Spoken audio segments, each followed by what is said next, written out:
ഇപ്പോൾ ഒരു 2 മാസങ്ങൾക്ക് മുമ്പ് എനിക്ക് വളരെയധികം വിഷമം തോന്നിയ ഒരു സംഭവം ഉണ്ടായി. ആ സംഭവം ഉണ്ടായത് അപ്പുറത്താണ്, വാമനപുരം മണ്ഡലത്തിലാണ്, അങ്ങറ്റത്താണ്. നമ്മൾ അവിടെ പോവുകയൊക്കെ ചെയ്തിരുന്നു.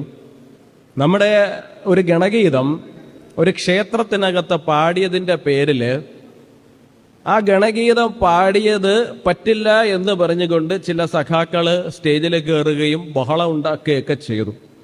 അന്ന് ആ ഗണഗീതം പാടുന്നതിനെ എതിർത്തുകൊണ്ട് വേദിയിൽ കയറിയ ആളെ തിരിച്ച് തടഞ്ഞതിന്റെ പേരിൽ, അവിടെ ഒരു ചെറിയ കശപിശ ഉണ്ടായതിന്റെ പേരിൽ നമ്മുടെ സഹോദരന്മാർക്ക് 20 ദിവസത്തോളം ജയിലിൽ കിടക്കേണ്ടി വന്നു. ഞാൻ അവരെ കാണാൻ വേണ്ടിയിട്ട് പോലീസ് സ്റ്റേഷനിലേക്ക് പോയി.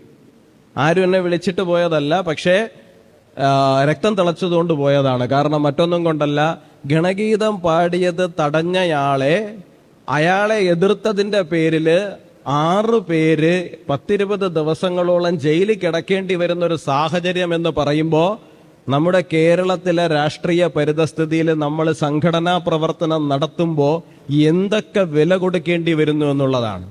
1-2 ദിവസം ജയിലിലേക്ക് പോകേണ്ടി വരുമ്പോൾ പോലും, ഇത്തരം ഒരു സാഹചര്യത്തിൽ പോകേണ്ടി വരുമ്പോൾ പലപ്പോഴും പലരും അത് ജയിലിൽ കിടന്നവന്റെ കുടുംബമാണ്, ഗുണ്ടയുടെ കുടുംബമാണ് എന്നൊക്കെ ഉള്ളത്. നല്ല കുടുംബത്തിൽ ജനിച്ച കുട്ടികളാ, നല്ല മര്യാദയ്ക്ക് ജോലിക്ക് പോയിട്ട് കുടുംബം നോക്കി ഒരു തരത്തിലുള്ള മോശം പ്രവർത്തനവും നടത്താതെ ജീവിക്കുന്നവരാ. പക്ഷേ അവര് നമുക്കൊരു ഗണഗീതം, ഈ രാഷ്ട്രത്തിനെ വന്ദിക്കുന്ന തരത്തിലുള്ളൊരു ഗണഗീതം പാടാൻ അനുവദിക്കില്ല എന്ന് പറഞ്ഞപ്പോ അതിനെ നെഞ്ചു വിരിച്ച് നിന്ന് എതിർത്തതിന്റെ പേരിൽ അവർക്ക് ജയിലിലേക്ക് പോകേണ്ടെന്ന സാഹചര്യം ഉണ്ടായി.